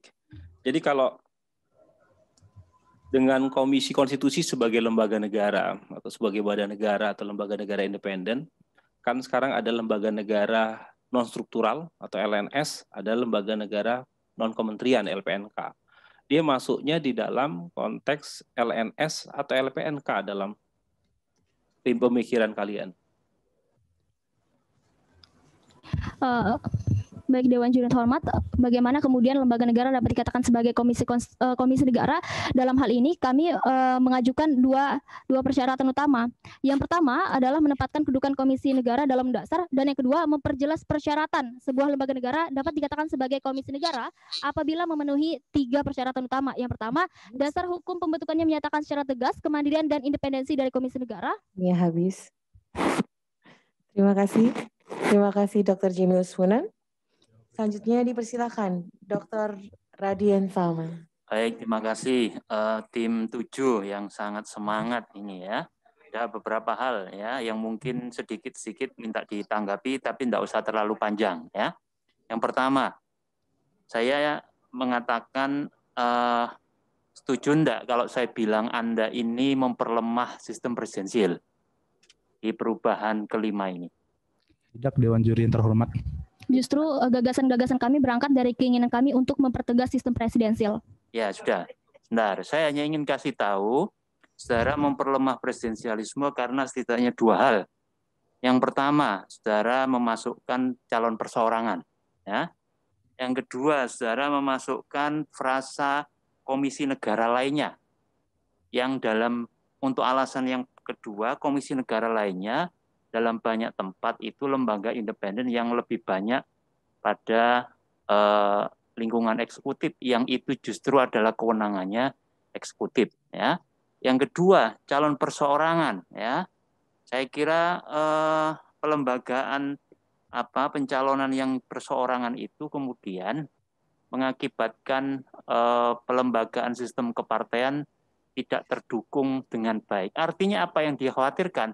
Kalau calon perseorangan itu kemudian berhadapan dengan partai politik di legislatif, yang terjadi adalah kemungkinan besar dukungan efektivitas pemerintahan presidensial.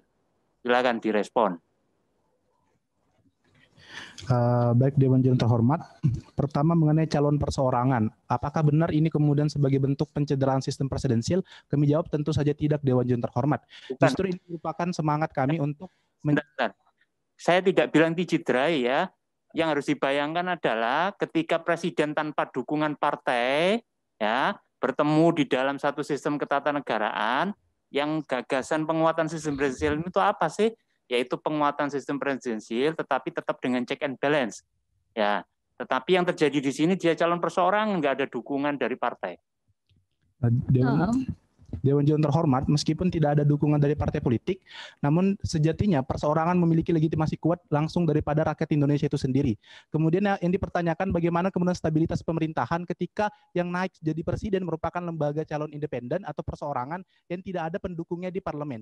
Ini kembali kemudian daripada kedewasaan demokrasi kita Dewan Juri terhormat, ketika memang benar daripada apa yang diusulkan daripada presiden merupakan semangat daripada untuk rakyat itu sendiri, maka DPR kemudian akan menyetujuinya atau menyesuaikan dengan kehendak daripada presiden itu. Dan ketika tidak terjadi sejalan antara DPR dan presiden, maka disitulah ada demokrasi kita Dewan Juri terhormat. Karena memang kita tidak bisa membuat presiden dan DPR itu satu jalan saja. Akan tapi justru ketika ada pertentangan di situ, maka pertentangan terbaiklah kemudian yang akan diambil Dewan Juri terhormat. Artinya masalah kedewasaan demokrasi akan kemudian tercermin ketika adanya calon independen dan diperlukan komunikasi politik antara presiden dan DPR merupakan juga sebuah keharusan ketika ada hal tersebut. Baik, cukup. Ya, selanjutnya. Coba dibuka pasal 7A ya. Yang saya ingin simpulkan dengan proposal ini presiden akan lebih mudah diberhentikan ya.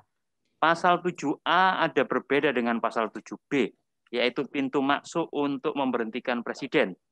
Ya, kalau di pasal 7A itu bisa salah satu, boleh dari DPR atau DPD. Ya, Amerika saja hanya DPR mengusulkan ke Senat sebagai trialnya. Ya, nah, tapi di pasal 7B kemudian kok pakai dan atau, tetapi yang di 7A itu hanya salah satu pakai atau. Saya ingin dijelaskan konstruksinya ini akan seperti apa dalam konteks pemberhentian presiden. Baik Dewan Juri terhormat, pertama mengapa kemudian Dewan Perwakilan Daerah maupun Dewan Perwakilan Rakyat itu kemudian memiliki kewenangan untuk melakukan pemberhentian presiden atau impeach. Ini dibangun dari semangat kami ingin kemudian mempertegas kamar DPR dan DPD itu sama-sama kuatnya Dewan Juri terhormat. Karena secara konstitusional kewenangan DPD itu terbilang sangat sumir kan dalam konstitusi. Nah, ini adalah salah satu pasal yang membuktikan bahwasanya DPD nanti memiliki kamar tersendiri sehingganya konsep daripada trikameral bisa dijalankan. Selain itu, Dewan Juri terhormat adanya kebolehan bagi DPD untuk kemudian mengusulkan pemberhentian presiden ini sesungguhnya memang dalam rangka penguatan eksistensi DPD di Indonesia, Dewan Juri terhormat. Artinya ketentuan tersebut sifatnya fakultatif. Ketika kemudian yang mengajukan adalah DPD dengan jumlah suara tertentu, maka dapat dilakukan pembahasan mengenai pemberhentian presiden itu sendiri. Dan atau maknanya adalah maknanya adalah dapat diajukan oleh DPD, dapat diajukan oleh DPR, atau dapat diajukan oleh kedua-duanya. Ya, pertanyaan saya kenapa yang 7A pintu masuknya atau, tetapi begitu 7B itu pakai dan atau. Ini bisa salah mana sebenarnya yang dipakai? Kalau bayangkan jumlah DPD yang lebih sedikit bisa mengusulkan impeachment, ya. Jangan-jangan nanti presiden lebih cepat sering ganti. Ya, coba silakan. Sebelumnya kami menyatakan permohonan maaf Dewan Juri terhormat karena ketentuan pasal 7A sesungguhnya kurang kata dannya. Seharusnya dalam pasal 7A dan pasal 7B sama menggunakan redaksi dan atau. Baik, cukup. Yang kedua, yang membedakan kepala negara dengan kepala pemerintahan itu dasarnya apa sih? Ya baik Dewan Juri yang terhormat, mengapa kami kemudian mempertegas untuk membedakan antara kepala negara dan juga kepala pemerintahan? Karena berdasarkan salah satu ciri-ciri sistem presidensial Dewan Juri yang terhormat bahwasanya ada pembeda antara kepala negara dan kepala pemerintahan. Nah atas dasar semangat itulah kenapa kemudian kami membedakan apa yang menjadi kewenangan presiden sebagai kepala negara dan juga sebagai kepala pemerintahan. Baik, kalau begitu pertanyaannya apakah presiden sebagai kepala negara itu bisa diberhentikan? Tadi disebut seremonial. Ya. Itu bisa diberhentikan enggak kalau presiden sebagai kepala negara? Nah, ini harus agak hati-hati karena kalau bicara konsep Amerika misalnya, itu ada istilah chief executive, ada chief of government, ya. Yang chief executive itu literally kewenangannya diberikan oleh konstitusi, ya. Nah, masa kemudian membuat perjanjian internasional itu setara dengan seremonial? Menyatakan perang itu setara seremonial. Yang itu kontrol pemberhentiannya, ukuran-ukurannya kurang lebih agak sulit. Nah, silakan diberikan argumentasinya.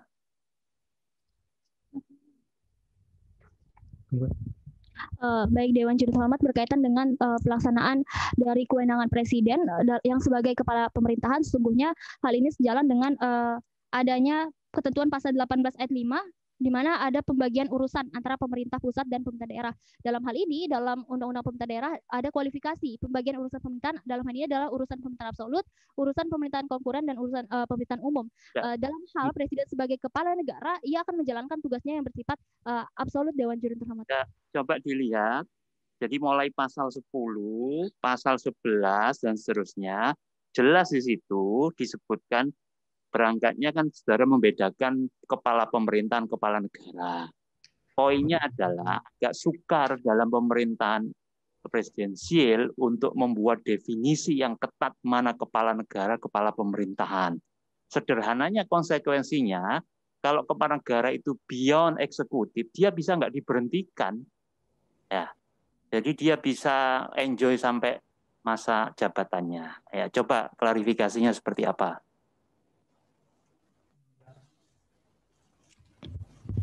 Berkaitan dengan pemberhentian presiden sendiri, sungguhnya jika kita melihat ketentuan pasal 7 Undang-Undang Dasar Presiden tentang pembedaan posisi presiden sebagai kepala negara, kepala pemerintahan, ya, karena di situ misalnya perang, perdamaian, perjanjian itu sebagai kepala negara berarti dia bukan sebagai eksekutif. Baik, Dewan Juri Terhormat, mohon izin menjawab. Jadi gagasan yang saya awal sampaikan, salah satu bentuk kewenangan presiden sebagai kepala negara adalah dalam hal masalah seremonial.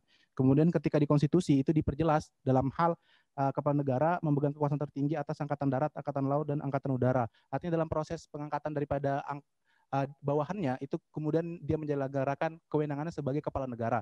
Hal-hal seperti itu memang kemudian tidak dapat dilakukan impeachment Dewan Juri Terhormat, akan tapi ketika dia melaksanakan kewenangan sebagai kepala pemerintahan lah kemudian dapat dilakukan pemberhentian. Hal ini pun sejalan dengan sejalan dengan konsep presidensial yang telah kami gagas dalam proses pembuatan naskah ini Dewan Juri Terhormat. Baik, catatan saya cuma satu aja. Kalau Chief of Angkatan Bersenjata itu sudah umum, ya. Sudah umum. Ya, oke. Yang terakhir mungkin ini, ya. Saya ingin dijelaskan fungsi legislasinya sebenarnya pada DPR apa DPD? Dan lebih kuat dari proposal Anda ini, di antara DPR dan DPD dari fungsi legislasi. Baik, Dewan Juri Terhormat, seperti di naskah yang kami sampaikan bahwasanya memang fungsi legislasi itu dimurnikan kepada Dewan Perwakilan Rakyat sebagai political representation.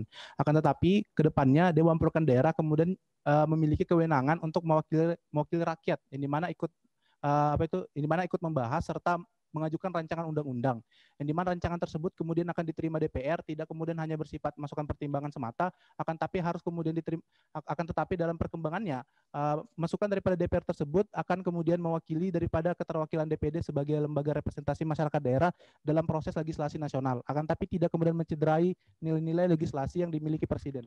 Ya, tapi kalau dilihat proposal Anda, pasal 22D itu tidak digantungkan dengan DPR loh ya. Pasal 22D versi Anda. Tapi pertanyaan saya kenapa ketika proses legislasinya model veto yang Anda bangun itu hanya dikembalikan ke DPR. Jadi ada inkonsistensi ketika membangun 22D-nya itu tidak berhubungan dengan DPR, artinya kuat DPD-nya dari sisi legislasi. Tapi ketika kembali ke pasal 20, waktu yang tersisa yang model tinggal veto, 1 itu kenapa menit. kok kembalinya hanya ke DPR, tidak juga melibatkan DPD? Itu yang saya tanyakan. Hal ini karena Dewan Juri Terhormat yang memegang kekuasaan legislasi dalam ketentuan pasal 20 ayat 1 Undang-Undang Dasar Negara Indonesia tahun 45 adalah DPR. DPR memegang kekuasaan dalam membentuk undang-undang. Sama, pasal 22D ayat 1, 20 ayat 20A sama. DPR, DPD memiliki fungsi legislasi sama. Proposalnya sama.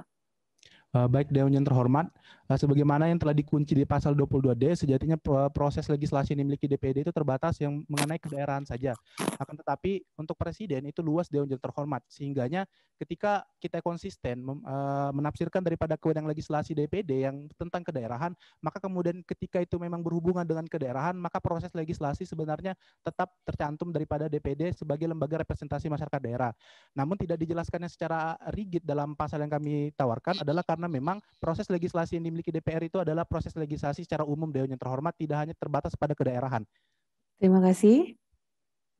Terima kasih Dr. Radian Salman. Selanjutnya dipersilakan pimpinan Badan Pengkajian, Bapak Agun Gunanjar Sudarsa. Terima kasih. Banyak hal yang ingin kami sampaikan untuk tim 7. Namun mungkin karena waktu yang dibatasi, mohon maaf kalau tidak sampai bisa tuntas gitu ya. Yang pertama untuk tim 7, Anda menyampaikan 5 alasan. Tapi dalam alasan yang Anda ungkapkan dengan rancangan perubahan yang diusulkan itu tidak konsisten. Anda menyatakan landasan filosofis supaya materi muatannya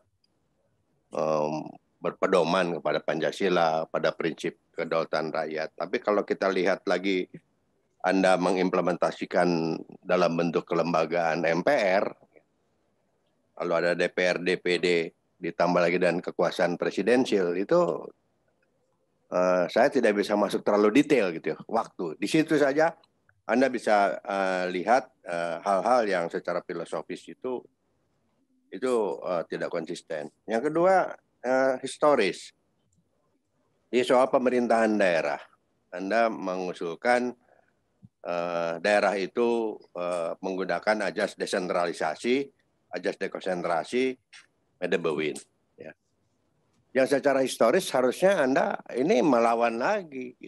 Karena sesungguhnya negara kita itu sejak dari awal pasal 18 itu dibagi atas daerah besar, daerah kecil, dengan undang-undang, disertai mengingat hak asal-usul daerah-daerah yang bersifat istimewa. Nah, dalam sejarahnya pun penyelenggaraan pemerintahan daerah itu terjadi tarik-menarik kepentingan pusat. Pernah ada pemberontakan, PRRI, dan sebagainya. Dan memang Indonesia ini negara kesatuan yang pada akhirnya memang daerah-daerah itu punya hak asal-usul dengan dasar musyawaratan yang memang itu hidup. Dan dia Bhinneka Tunggal Ika itulah yang namanya kita akhirnya bersumpah, pemuda, bersatu, berjuang. Dari seluruh bangsa Indonesia, anak Zongjapa, segala macam. Itu punya kedaulatan masing-masing. Punya otonomi masing-masing. Makanya itu sejarah. Ajasnya otonomi. Jadi otonomi dalam konteks di sana itu bukan dalam konteks penyelenggaraan pemerintahan yang sifatnya operasional. Tidak. Tapi istilah dalam konteks relasi kekuasaan pusat dengan daerah. Kita negara kesatuan yang berotonomi seluas luasnya, itu sejarah. Jadi kalau menggunakan latar belakang sejarah ini tidak konsisten. Secara sosiologis juga jangan terlalu cepat mudah menyatakan gagalnya Undang-Undang Dasar. Jadi apa kita tidak bisa pungkiri kenyataannya hari ini Undang-Undang Dasar yang sudah diamandemen, rakyat bebas memilih, rakyat boleh berdemo, menyatakan pendapat, berkumpul, berserikat, nggak ditangkepin, kira-kira begitu.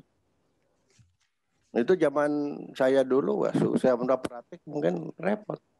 Nah sekarang kita pemilu udah berapa kali, pilpres, nggak beda, biasa sukses diapresiasi dalam berbagai negara itu. Bisa ada kegiatan-kegiatan. Ekonomi kita relatif cukup baik dan sebagainya. Jadi di sisi mana untuk bisa mengatakan gagal harus bisa eksplisit di sisi yang mananya gitu. Nah kemudian yang buah reformasi kita hari ini gitu ya. Nah oleh karena itu kebijakan-kebijakannya pun secara yuridis terbuka terkait dengan pasal 37. Nah di sini juga saya melihat harus ada, kalau ada alasannya di sana, jawabnya adalah Anda harus menjawab usul perubahan kami ini adalah perubahan dengan cara apa? Harus diungkapkan kalau menyangkut alasan itu. Cara perubahan itu apakah menggunakan amandemen? Mengganti berarti. Apa perubahan? Perubahan itu adendum. Kalau adendum itu mengganti beberapa pasal atau merubahnya, itu namanya adendum. Nah ini kalau lihat muatan materinya, ya semua dirubah gitu. Apakah ini masih disebut dengan adendum? Apa bukan mengganti? Nah ini Anda harus jawab. Makanya yang kemarin pun kita lakukan dengan cara adendum. Perubahan satu, perubahan kedua, perubahan ketiga, perubahan keempat pakai bintang-bintang. Tapi karena turut-turut tiap tahun menyulitkan di dalam memahami konstitusi. Maka MPR bersidang pada tahun 2002 menyusun undang-undang dalam satu naskah. Tapi itu bukan konstitusi, hanya alat bantu. Nah ini pasal 37 dengan Anda alasan seperti itu, menurut teman kami tidak hanya sekedar dibuka, tapi Anda harus juga memberikan jalan penamaannya. Apakah perubahan kelima? Apakah namanya undang-undang baru atau apa? Karena konsekuensi muatan materinya menyeluruh, ini harus terjawab. Yang berikut, yang soal inkonsistensi itu juga terhadap penguatan sistem presidensil. Misalkan berikan jawaban yang tegas gitu. Apakah benar kita mengacu kepada filosofi Pancasila, sila keempat, presiden dipilih secara langsung? Gitu. Jadi pemerintahan presidensil itu adalah strong power. Dia harus kuat, makanya harus dipilih oleh rakyat. Di satu sisi ada MPR yang juga memiliki kewenangan membuat GBHN. Gitu. Nah, presiden apakah wajib menjalankan GBHN? Sementara presiden sendiri ikut terlibat bersama-sama dengan lembaga-lembaga yang lain. Sementara presiden dipilih langsung oleh rakyat. Ini harus ada jawaban-jawaban berikutnya yang sangat amat mendasar. Hak veto. Sesungguhnya konstitusi kita juga menggunakan prinsip hak veto, tapi tidak menggunakan hak veto. Setiap undang-undang itu harus mendapatkan keputusan bersama.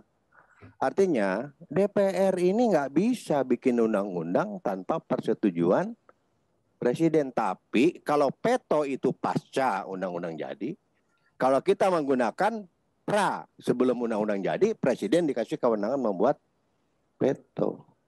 Ini yang kadang-kadang juga mungkin tidak terpahami secara utuh. Kenapa? Karena kita negara yang memang kerakyatan yang dipimpin. Waktu yang tersisa tinggal 1 menit.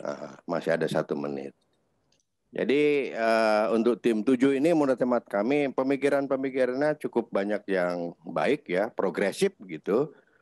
Progresif lah pemikiran-pemikirannya itu. Namun kami berharap ada satu konsistensi pemikiran-pemikiran ke depan dilengkapi, dan ini merupakan karya yang cukup baik ya bagi generasi muda terhadap konstitusinya, terhadap masa depan negara bangsanya.